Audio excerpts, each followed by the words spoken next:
Hello, welcome back to the Masonic Roundtable, a weekly program where Masons from around the world get together to talk about Masonic news and opinions in a friendly and social manner.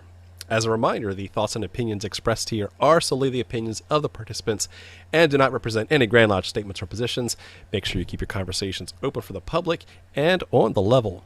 To interact with us, you can send questions and comments to the Facebook stream, so hello and good evening to Facebook, as well as YouTube. Hello in YouTube land. My name is John Ruark. I'm a past master of the Patriot Lodge number 1957 in Fairfax, Virginia. And we have the full house tonight, so let's hand it over to Robert for his introduction. And wait for it. Go.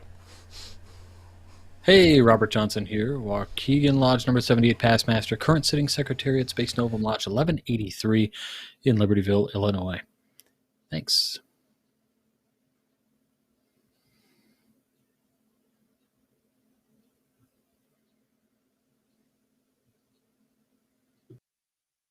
Hello. Hello, Jason. Okay, I couldn't hear you say over to you, Jason. Over to you, I'm Jason. like, oh, it's on me. Okay. Hey, everybody. Now that I'm awake. Jason Richards here, past master, Vacation Lodge number 16 in Clifton, Virginia, member of the Colonial Lodge number 1821 in Washington, D.C. Hoorah. Next up, the one, the only, Juan Sepulveda. Good evening.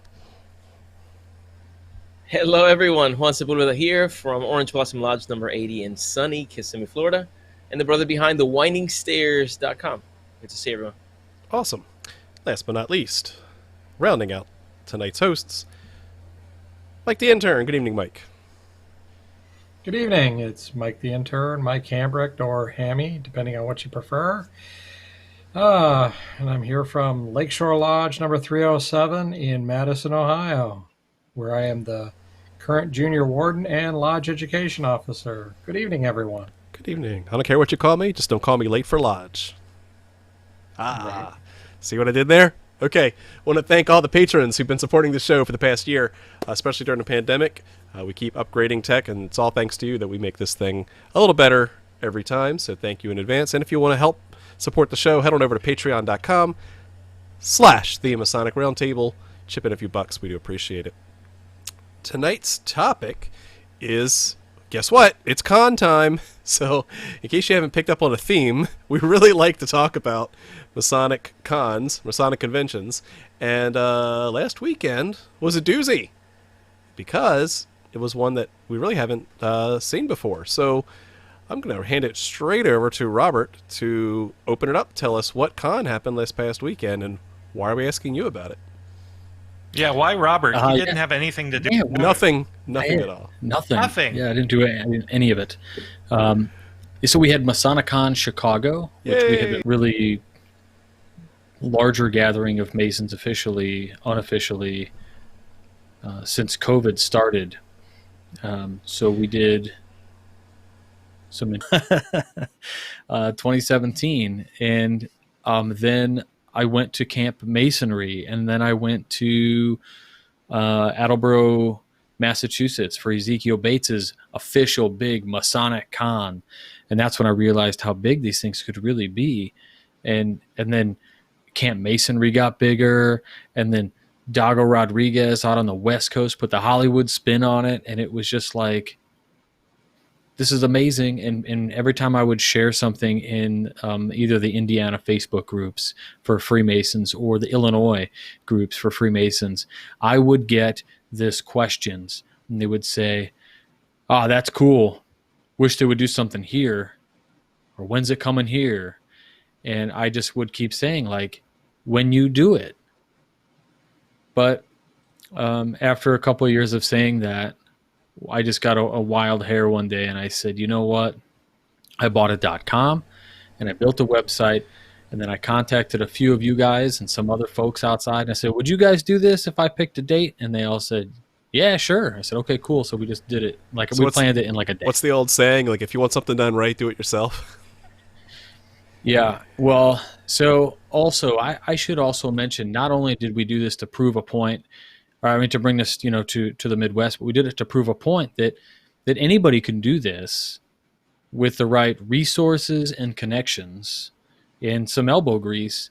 But also, I think I felt there was if I'm being 100% honest, there was a danger that maybe something like this could have been planned and not been done the right way.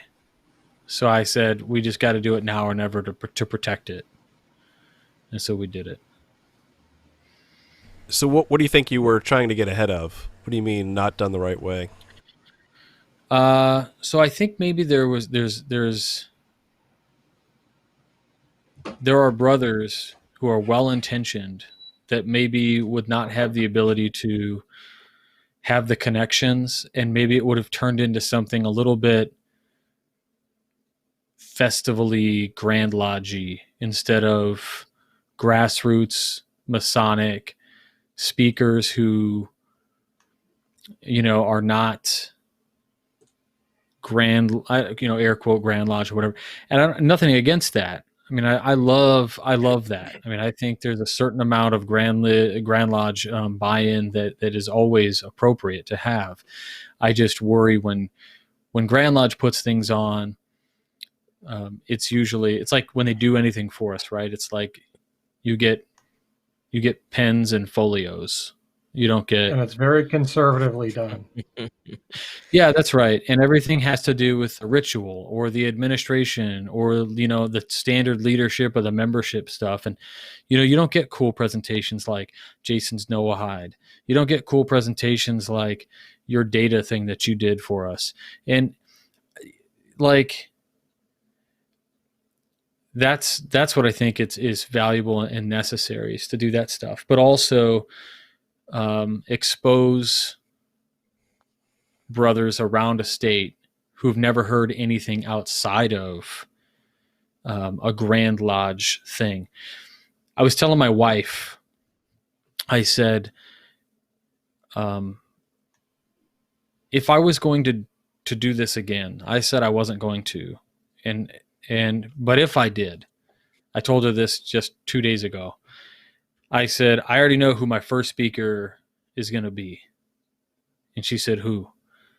I said, he's going to be my keynote. It's going to be Juan Sepulveda. And she said, yeah. And the reason is, right, and this is to Juan's credit, he paid me to say this. Juan has, the way you present is not the Grand Lodge way. It's professional. It's a performance. Like, people get there and they see you and they're just like blown away. And so I said, that's kind of like, and yeah, like he's good. Like, Juan didn't really pay me to say this, but yeah, some people believe that though. So, yeah, I'm sure. But that's what I mean. Like, I want to make sure that we get people who are different, who are coming in. There's room for Grand Lodge folks and everything, but like every con that we've seen, that we've been to or done, has not had any Grand Lodge buy-in, with the exception of, I think, Camp Masonry in Ohio, which Grand Lodge has latched onto and really loves. But what was the cost of that? I don't know. Yeah, that's a great point. I don't know if Jason had to give up something. I don't know. That's a great point, because Saturday morning, when you said, when you mentioned pens and folios, I completely understand what you mean. Whenever you have a large, long established organization, there is a way that things are done, and there's not a wake to it. There's a steady flow in one direction. So it has, of course, great value, because you have some of the leadership of the organization, and you have some tracks related to whatever the focus of the Grand Lodge is. But what I love about what you put together is that you have that room for, I don't want to say experimentation, but I do want to say it. You have the flexibility and the freedom to tackle some subjects that perhaps are not mainstream in the eyes of a Grand Lodge, So perhaps they would be hesitant to put them together. But Masonry is way deeper than what mainstream Masonry lets on. And that's the great value of an event like the one you put together. You have some real thinkers. You have people that are passionate about history who are putting together in a very easy to digest way a presentation that could otherwise never be presented. Like, of course, right. Jason's presentation, we've had the pleasure of seeing it in different occasions, and it's always evolving, but it's such a treat. And for the people that hear that for the first time, it's mind blowing. It's like, what? Noah's Ark? Yeah, The flood that's in right. India? What? Yeah, Yeah. I think that's actually a really interesting point too, because when I try to present, I either try to present something new or add something to a previous one, right? I don't try to just cut and paste the same presentation to just tailor to the audience or tailor it to new information. And I love what Jason did. I'm just going to give you a little shout out, Jason. I've watched that Noah presentation almost about a half dozen times, and it's always different. Not because your delivery style or anything. You always add and subtract more, and you are like an artist, kind of shaping this thing and adding and subtracting from it. And I'm not trying to blow smoke up your butt. What I'm trying to say is that it's not it's not unlike if you've really studied how stand-up comedians actually work. Especially the cell phone was almost the death of the stand-up comedian, and here's why. The comedians will always try new things. They'll experiment. They will add bits and pieces. They'll add a new joke or set of jokes in, and they could bomb completely, but it's okay because they still have the other 95% of their act that they know is solid. They've done that, and now they're just trying to tweak with this last 5%, and it could go horribly wrong, but that's okay. Everyone's going to still remember the 95% of the laughs. Then the cell phone came along, and you would see people, uploading a joke that bombed, and it could kill the person's career. Like, wow, that really wasn't funny, or that really was insensitive, or and so what I'm trying to compare that to is to look at, even if you've not seen the presentation before, obviously it gets better with time because of the way that Jason curates it. But also, I do think that there is some artistic ability in someone who gives a very good, well-polished presentation to not just stop at one good delivery and then call it a day, but really to tweak it. It's too boring. It's too, yeah. Like, History is. like- Hey, did you know there's a flood? There was a flood a long time ago. Any questions? selfishly, like if I'm giving an hour-long oration, because this presentation really takes about 55 minutes to an hour in its entirety. If I'm just giving that the same way over and over and over again, it might be new to everybody else, but I would just get tired of it.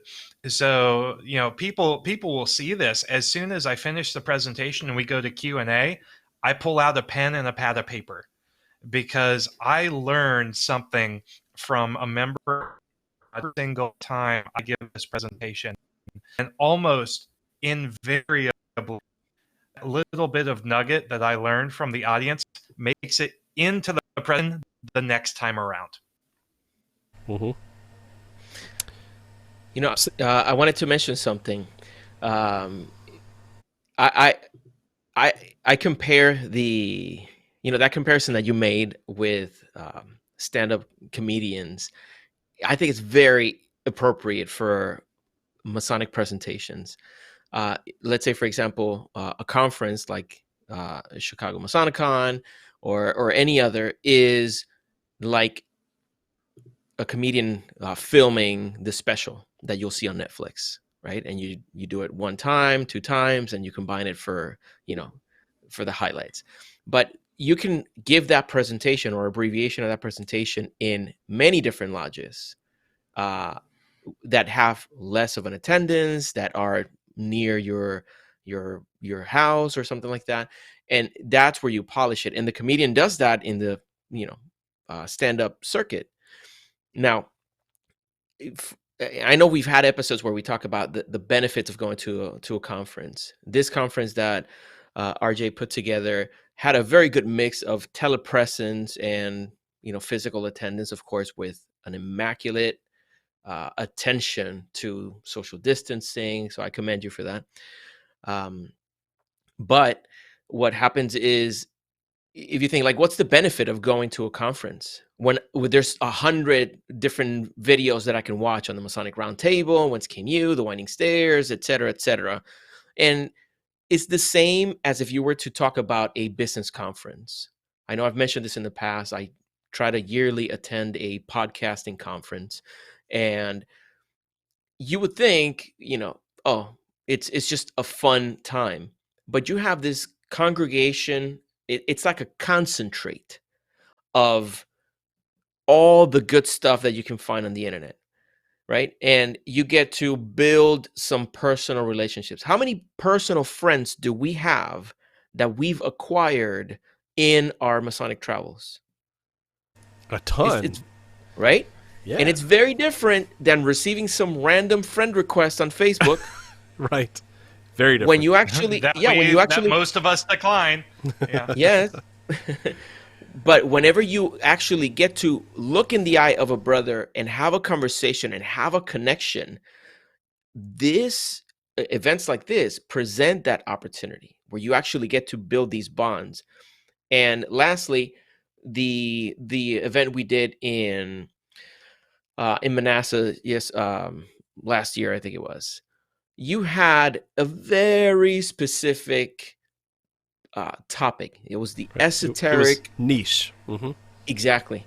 So where else are you going to find that specific group of brothers who really care about about the language of angels? You know what's missing right now? Where's the history of Masonicon? Let's put that together. Yes, someone else. Yes. Pronto. Alex Powers. Not it. Alex? Alex No, Powers Walter will do Hunt. it. He writes histories. And Walter Hunt. Don't let us down, guys. Yes. Yeah. We'll just have like a wiki listing. Yeah.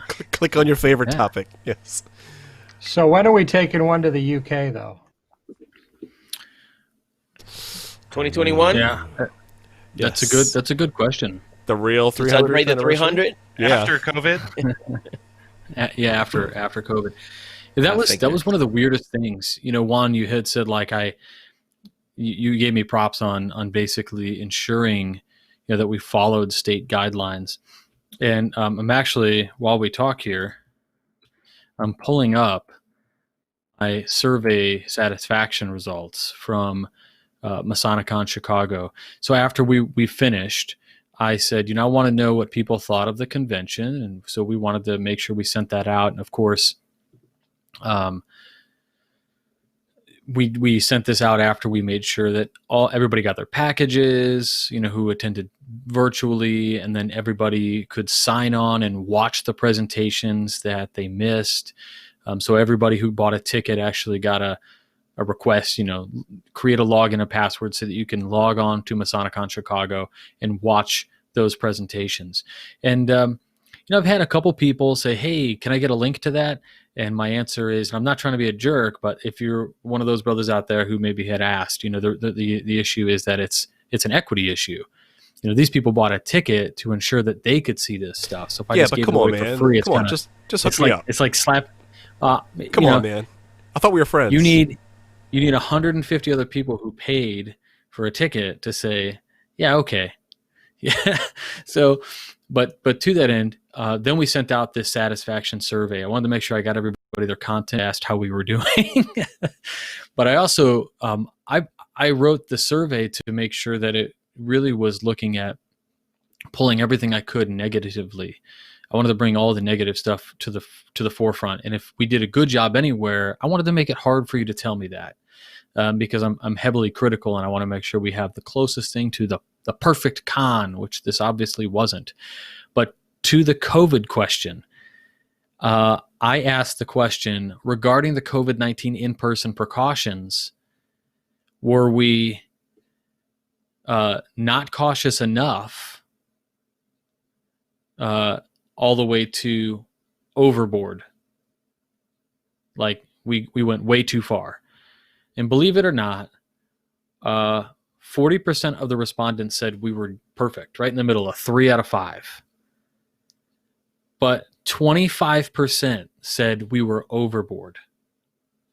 Let me tell you what overboard means. Overboard means I checked temperatures when you walked in the door every morning, every person, and I asked you to wear a mask the entire time, and I handed everybody who walked in the door a bottle of hand sanitizer, and I made sure that people didn't gather like soccer teams or a scrum. And I said, sit 6 feet apart. And I put the chairs 6 feet apart, and I taped off sideline chairs. But 25% of people who attended live felt that was too much. And nothing against them. They can feel that. That's okay. But what I want them to know is we did go over the state regulation. The state regulation says, 6 feet apart and masks. I decided, and Steve Harrison decided, that we were going to check temperatures. So it just, here and there. But I just thought it was kind of funny, in this day and age, with all this going on, we're taking precautions. And it was interesting. It was interesting. So I was talking to a lodge brother a couple nights ago, and found out that he just got finished quarantining because he got exposed. Yeah, at lodge. Yeah. Not at Masonicon. No, Chicago. Not at Masonic Chicago, but in Virginia, lodges are open with 6 foot distancing, mask, social distancing guidelines, and a brother still got exposed at his lodge while they were doing all of the social distancing, taking the precautions, everybody wearing a mask. Well, I mean, with Acacia, it's the size of a closet anyway, so if you're in there, you can't go 6 feet away from somebody. I wasn't planning to name names of the lodge, but no, I'm talking about the symbolism of the fraternity. The symbolism of the Acacia. Alas, my brother. Yeah, it's okay. We'll cut really it out in Acacia. post. He's right. Acacia is tiny. It is. It's small lodge. It's a small bush. Yes, it is. I believe Acacia is the smallest lodge in the Commonwealth of Virginia. That is an important thing to consider. Of course, you can imagine the dissenters thinking, okay, how in the world are you going to put together a conference in the middle of a global pandemic? Yeah. And you can take precautions like this and make something like that viable. Some brothers are going to feel like it doesn't matter what you do, they're still going to feel exposed, or they're going to feel nervous or whatever. I'm an example. I haven't been to lodge since March. My lodge had continued to meet, and they wanted to still put some restrictions together to be more safe. And I went one time, and it didn't matter what precautions you try to put as a leader. You have individuals who perhaps are incapable or unwilling to adhere to those things. It's still a volunteer organization. Exactly. Yeah. So I volunteer to take a step back away from the lodge, and there's no there's no shame in that. Yeah. But like I said, you keep yourself healthy, and you put yourself in a position where people take safety serious, like RJ did. So I appreciate the fact that you went overboard. Well, we had to also. I mean, we have the point is I understand. I'm in healthcare. like I know a lot of things that most people don't know about the transmission of this, things that aren't really public knowledge. And the fact is, with that, I asked I called the fire department out. I said, hey, can you come here and give me a square footage? I need to know this, this, and this. And they said, yep. They came out, they measured both floors. They said, well, you can mitigate risk almost completely by making sure the windows are open. Entrance and exit doors on both floors are open the whole time. And it's like, this was all perfect. We did masks, 6 foot. And I have reported also that as of this afternoon, 2 people who attended in person have gotten back to me because they went home and they got COVID tested, are negative. So, like, people are coming back. Yeah. So, I mean, and these are presenters and people who are shaking everybody's hands. So, we really tried really hard. And of course, if anybody ever contracted anything, they would have to email me anyway, so I could let everybody know. But yeah, COVID was a factor. And I know on Reddit, we got a lot of heat for it. And we mitigated the risk, and we had a good conference. It was a lot of fun. Who cares about Reddit, dude? Seriously. Well, some people love Reddit. Great. We're gonna get trolled now. That's awesome. Wonderful. Yeah. Reddit's good. Stupid, man. Let's give them some more ammunition to make it that's fun. Not what I meant. Yeah. Right. Yeah. So as always, best and worst. What do you think the best part of it was, in your humble opinion? You are the organizer, Robert, but trying to be as independent or non-biased as possible. What do you think the best part was? What do you think the worst part was?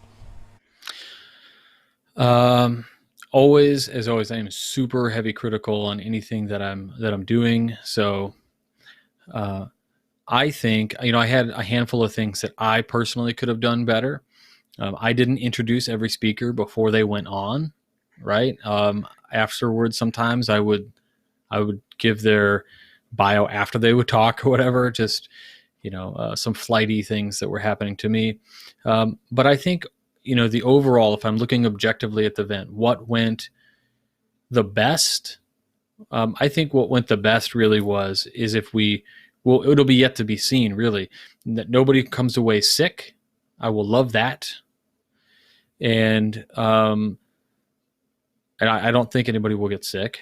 But aside from COVID stuff out, because this isn't about COVID, this is about Masonic Con Chicago, I'll say what went the best was really everything coming together. The presenters really brought A game, and I was so really looking forward to watching the people. Whenever there's a presenter on, sometimes you'll see people in the audience like this on their phones, right? They're doing something like they're like this. My impression of people while Steve Harrison was telling the scandalous tale, it was like this.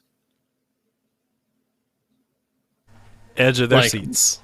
Edge of the seats, mouth agape. I think some drool was coming out. That was an insane presentation. It was crazy because it talks about crazy political stuff that was going on in those days. I mean, it's just insane. And then when they asked Steve, does that happen today? He goes, really? Of course. So, all the time? Yeah. So he had a wonderful presentation there. And I think that was my favorite part, was watching that, but all the presenters overall. And I think if I had to name a point in the 3-day event that I wish had gone better, probably I think the festive board, because it's difficult to arrange food for 50 people and to do, you guys know, we did it at 300 and it was great. We pulled it off. Yeah. But it required some hefty lifting and worrying about third parties delivering. It was a nightmare. It really was. We got lucky. Yes. With TMR Con, we got lucky. Totally because planned we had out. you on board. We knew what we were talking about. The great volunteers were what made it happen too. Oh, yes. yeah. Yes. So my volunteers was my wife and my wife for the festive board. And then for the con, my three boys were running around. Elliot was my runner. Emmett and Griffin are slinging coffee, donuts, and candy and everything else. And Griffin is like using his school Chromebook to stream the content to the downstairs room for everybody. I mean, I'm just like, it was crazy. So people coming together. Yeah. I think I told Dago Rodriguez at SPML 2019, I said, dude, he was so frazzled. And I said, it's just kind of like once you hit play, then you can step back a little bit. Like everybody kind of handles their own stuff.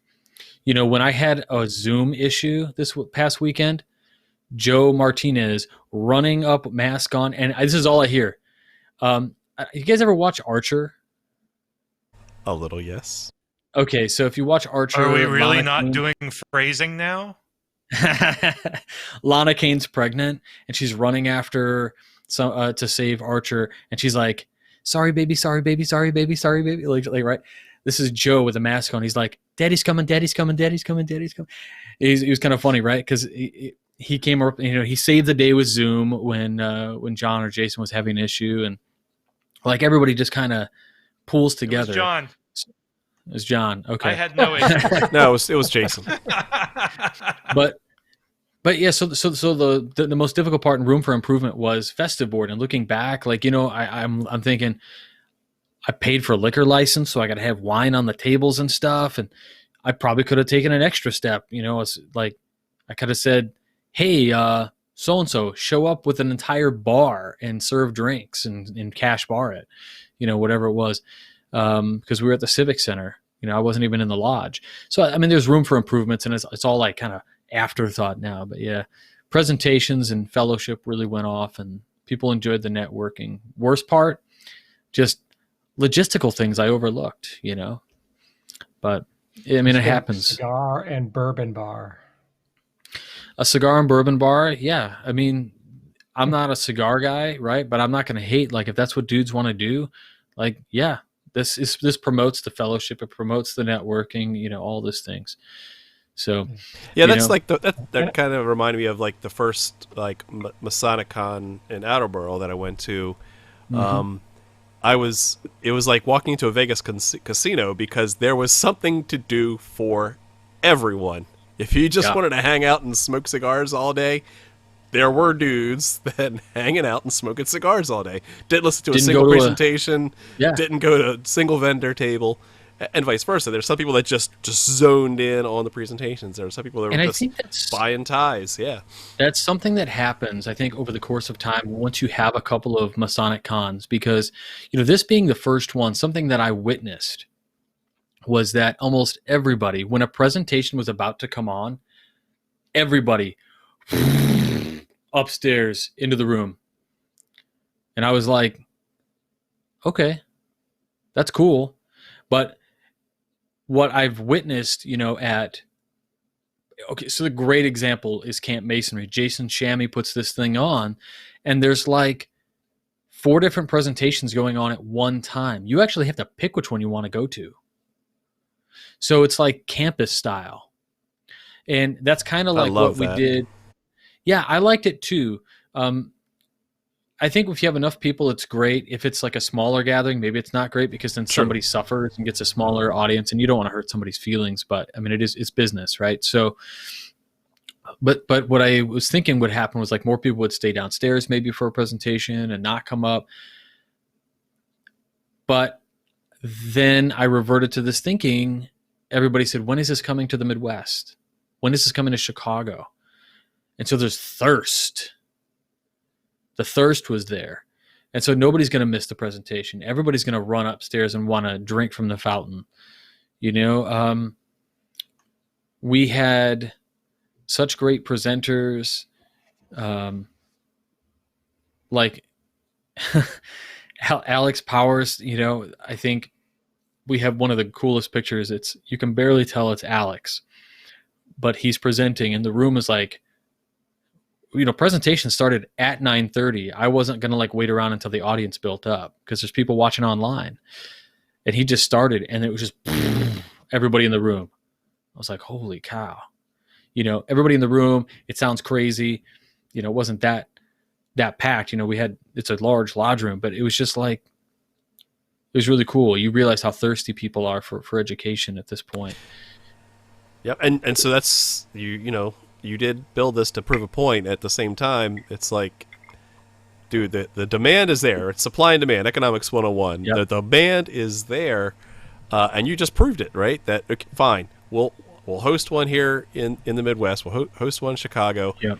And you didn't know, other than word of mouth and people that had explicitly asked, when's the next one going to be in the Chicago area. I had 35 people contact me after ticket sales were over and say, that's a good problem.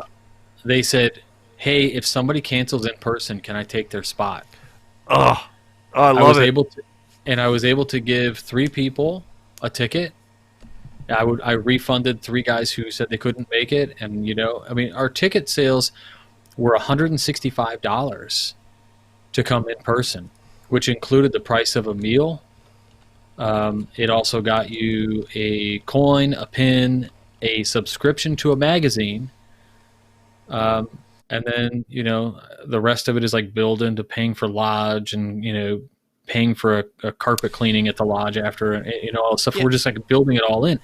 And so with that, like, that's a big ticket price, but it's the cost of having to put together something that's like 3 days long. And you look at some of the other cons that happen and you see ticket prices that are, lower, but again, then they have grants from the lodge, with Esotericon, with Masonic Con Chicago, no lodge had any part of it. Every dollar was like the ticket sales coming in, then we reinvested that into something for the ticket holder. It's like a pass through. So it's wild, man. But the demand is there, so anybody can put these things on.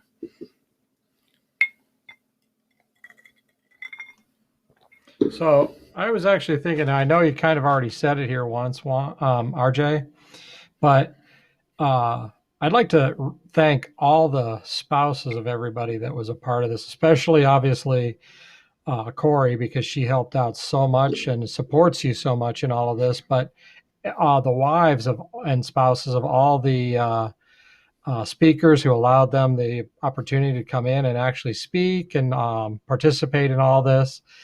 And that kind of thing. I really want to thank all of them for, making that possible. Oh yeah, without a doubt. Like, my wife killed it. I've said on numerous occasions she's more of a Mason than I am, but like the most incredible thing, Alex Powers came out and he brought Yvette with him, and Yvette was so helpful, and Yvette and Corey were hanging out and helping and doing things. And then, Carlos Hernandez, Ascended Masters, right? So you all know Carlos, he's an amazing dude.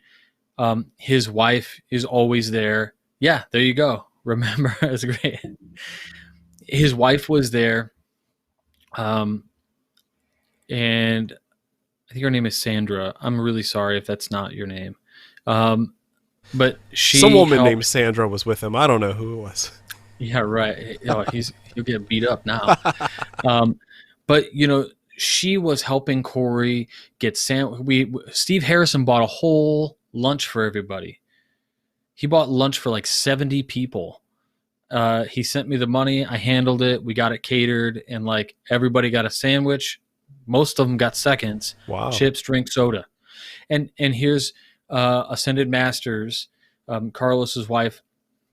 She is helping Corey plate sandwiches and hand them out, and wheeling tables outside so people can eat outside in the parking lot, separated at picnic tables and sitting kind of in groups that they know each other and they're close or whatever. Like, the sense of community that happened, and like the ladies that were present, get out. I mean, it wouldn't have happened without them at all. And And at every con too, like even at Ezekiel Bates, we went to the festive board, and it's like the ladies, they were all, what I would call. So if I was sitting in the west, they were, in the southeast corner of the dining hall, rather, right? And they were all there, and they were doing toasts, and they were loud, and they were just as like they were hanging with the guys, and it was just the coolest thing because these are our better halves. We say that as kind of like a, I don't know, is that a colloquialism? I don't know what you call that, a platitude. But whatever, like they really are. They came through, Yeah, and it's they made true. it so that I didn't blow my brains out because my wife was there, really. So it was crazy. Yeah. So thank you, Mike. I really appreciate that. I'm sure they do too. Now, I know that, again, when you talked about the demand thing, one thing I've always been curious about with all these cons is most of them have like wrapped ticket sales up early, especially ones that even had the virtual option like Esotericon and yours. And so it seems like an artificial like cutoff date. I know that there's some things that you need to make sure that you have some sort of access to funds, and that you have things that you need to kind of get a head count for. But when virtual adds a new option that you can just leave that open up until and through the day of. Not through the day of. What I mean through the day of, like people can come in late and can watch half a day, but still ticket price is the same. But to your point about getting people approved and in, we did that with Esotericon the day of. And so that's not only a good sign from a demand signal, right? Economics 101, but like it gives you the ability to reach so many more Masons to get this education.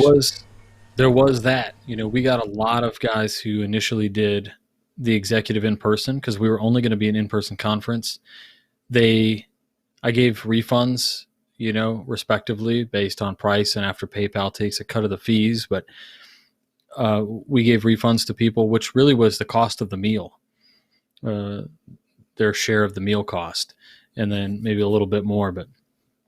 But with going to the virtual aspect, all those people going virtual, what we did that was maybe a little bit different was that for all the virtual attendees, just like Esotericon did, everybody got kind of a package, but I wanted to make sure everybody got the badge with the schedule. Put the badge on, watch the con from your house, make it feel as you're at the convention as much as find possible. It, Jason. There you go. So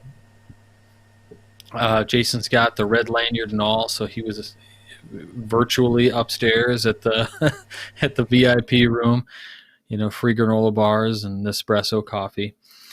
That's pretty. But if you look back at my video, you'll notice I was wearing my lanyard for the presentation. Yeah, you were. I was not wearing pants. Well, these things happen. It's just a benefit. It's a benefit of going virtual. But with that, I wanted to make sure everybody had that stuff in hand by the con. So I actually even cut off digital sales. I cut digital sales off. Why though? A week. Because I didn't want to have to continue running logistics. Like sometimes people say, yeah, I ran this thing. But like outside of the help of getting advice from people like other con experts, the IT, the everything was just me running everything. And not that it had to be, like that's a mistake on my part for not delegating, but like I have a problem having to tell somebody how to do stuff. So I just cut ticket sales off so that I could make sure closed out and that last ticket holder would have that stuff at the time that the convention started. And I just also didn't want to have to be handling anything a week up to the event. And I'll be honest, I was one of those last ones to actually go into that. And yeah, I got my stuff plenty early before the event. So that was he had a great cutoff date because I believe I actually signed in for the last day of the cutoff. Yeah. So So I think that was great that he did. I could have continued the online digital ticket sales. In fact, some guys were really giving me grief about it on Facebook. They were like, "Oh, you could. It's just a." It's like, look, I get it. I would still charge you $100. You wouldn't get anything until afterward, and you'd have access to this stuff. It's just the way I ran it, and I told one person no already, so I have to tell everybody no now. I'm not gonna go back. All right, inquiring minds want to know. Inquiring minds want to know. Masonicon Chicago 2021. No. Ah. No 2021. Okay, so maybe, but if we do it, it's definitely going to be 100% digital. And if we do that, probably in September again. But I have no plans as of yet to solidify 2021. The next in-person one,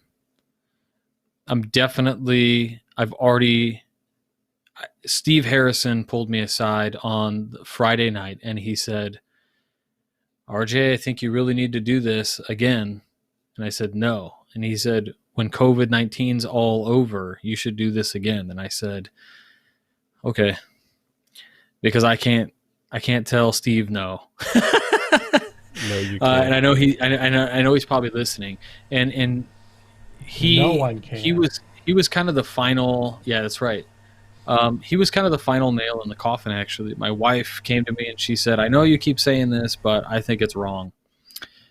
And I said, like, what do you mean? My wife literally said she thinks it was in my closing remarks, actually. There wasn't going to be another convention. And she said, you take that out. And I said, why? And she said, because it's fundamentally wrong of you to say.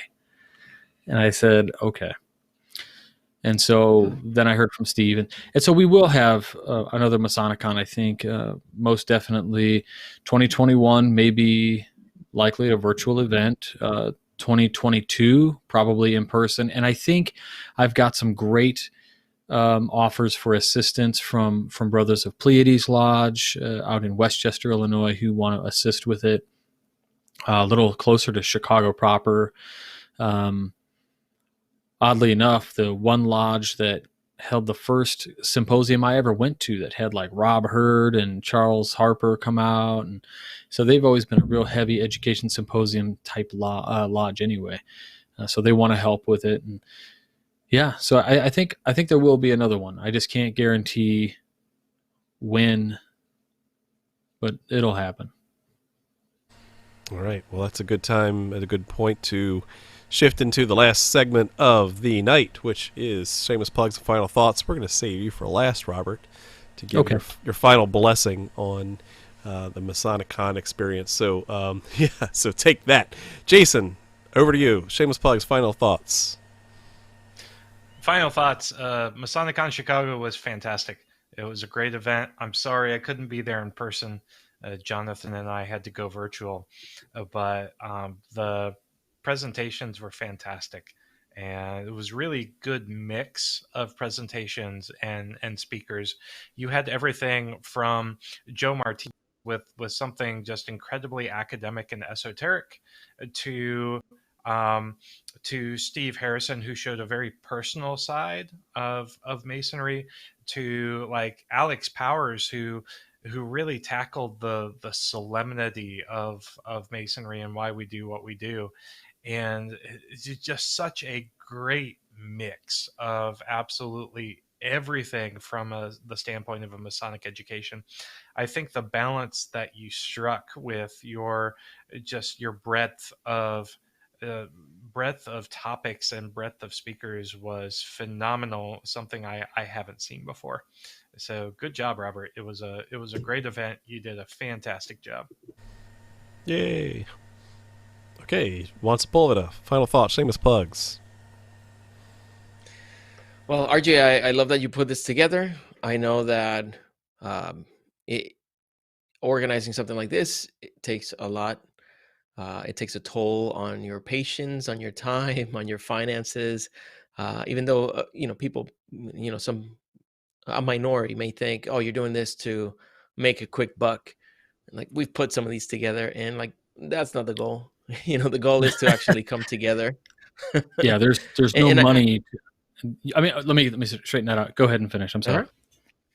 No. I was just gonna say, you could make money at this for sure. You could gouge and you could offer a total crap experience.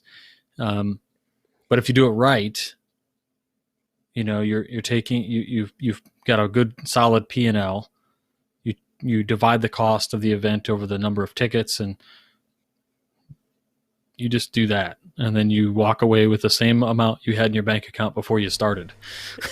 It's like a lodge budget. Ideally, yeah, you stay in the black. Ideally, yeah. And I think we put out there, we provide experiences, we provide things that otherwise people wouldn't get access to. You want Masonic education, you can go to your lodge and ask for it. And will you get it? I've seen how that goes. You get a little bit here, a little bit there. But when you actually put together an event like what we did in Virginia in 2017, when we worked on Esotericon, you've worked on the Chicago one, you're putting something together not to become rich, but to enrich people. And I think that when that's the approach, you come out winning regardless. So I commend you for putting that together. And I hope that brothers are encouraged to attend these events, not just the ones we put together. Figure out where in this world brothers are coming together in harmony to really put to work those the wisdom and the beauty and the strength that is associated with our craft. So don't cheat yourself out of an amazing experience, even if it's virtual. Make sure you go to one of these conferences if you have the ability to do so. Now, my shameless plug, this one I'm illustrating because I have something to show you here, brothers. I have these ready. This right here is the Knights Templar Masonic Pin Display Apron. I bought Exclusively. Yes, you did. Exclusively on the windingstairs.com. Just go to windingstairs.com and click on the aprons category. And on hand, I will have only 10 minus 1 that Hammy is getting. Actually, I have 6 left of the first batch. So jump on this right now, thewindingstairs.com. Good evening, brothers. Dude, that is not fair. I've already got mine already working, loading up from your past design. Curse you, one. You gotta spread them for taking you don't want to. You don't want to stretch it out. I'm on number 2. Oh, jeez. Thank you for this. Speaking of a man who likes pins, Mike Hambricht. You need the lapel pin extender.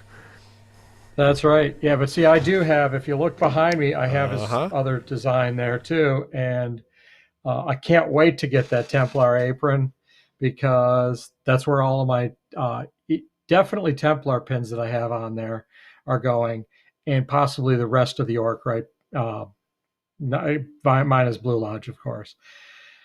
But anyway, one of the things I wanted to quickly say about the Masonicon and all this, and that too, is Steve Harrison.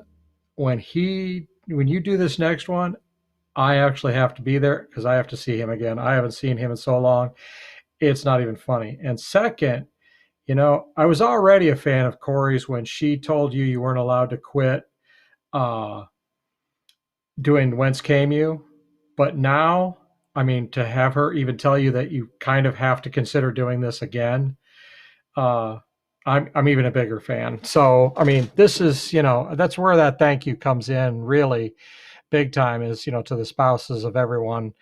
But most especially to Corey. I can't say that enough for the support that I see she always gives you for this. And like you said, she's probably a bigger Mason than you are.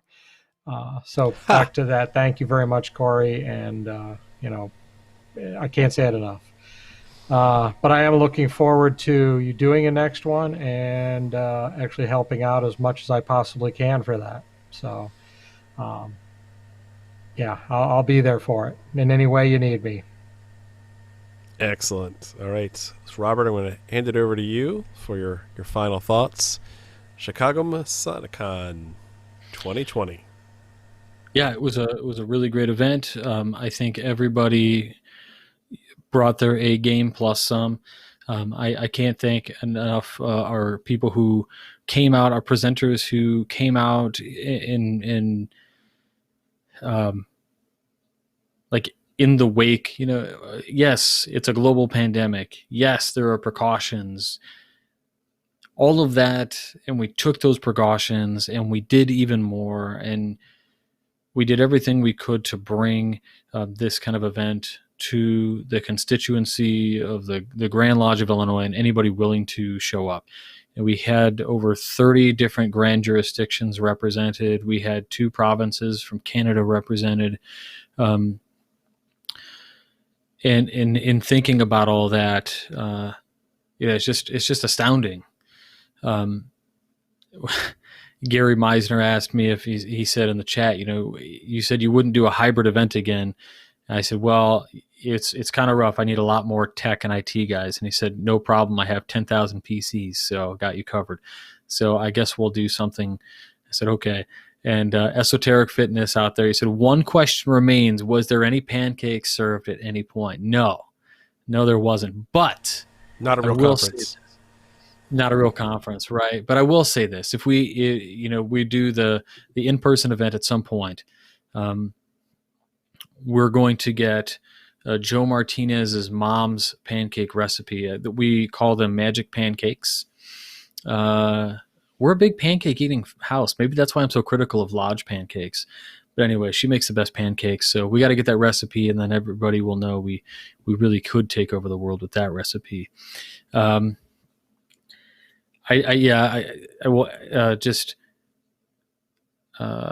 kind of lost for words, right? Because it just happened, and I'm so really just over everything else thankful that everybody was able to come and make it such a success, because without the people who bought tickets in advance and without the people who actually showed up, I mean, we could have just been presenting to 2 people watching online and like one dude sipping coffee, but that's not what happened. I've already reached out to 3 people who I want to be, speakers at the next Masonic Con Chicago, however that happens. And they've all said yes. So I'm really looking forward to it. But also keep thinking about Masonic Cons, because there's really, really, really big plans happening regarding Masonic Cons. And that's all I can tell you. But it's going to be epic, and it's going to be a while before it happens. But it's going to be amazing. So thank you to everybody who watched online, and to people who came in person, and you were so cool with any of the tech hiccups that we had. We ran it off Lodge's Wi-Fi signal with no boosters. So not smart, but we did it. Just tremendous thanks to everybody who made it feel like a real success. You guys are awesome. All right, I'll spoil it. Pancake Con 2022.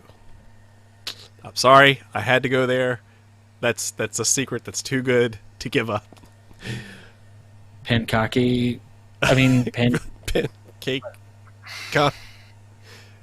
You have the emphasis on the wrong syllable. Syllable? Yes. I thought I would give you that one. So, Pancake.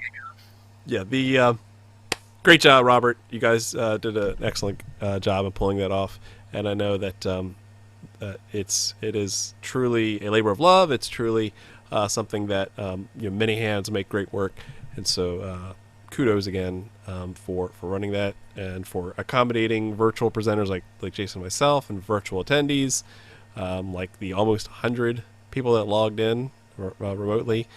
So I mean, yeah, you knocked it out of the park. You proved a great point, and it wasn't out of spite; it was out of love. And I think that's really the big takeaway, is that this is why we do this every week. This is why you do your podcast every week. The This love is of the why- craft, John. Yeah, The love of man. the craft. It's not a colloquialism. It is actual labor of love, and that's what gets us up in the morning, and that's why we're here. So great job, and see you at the next con. That's really it. So thank you all very much for watching, and keep searching for more light. Have a good night.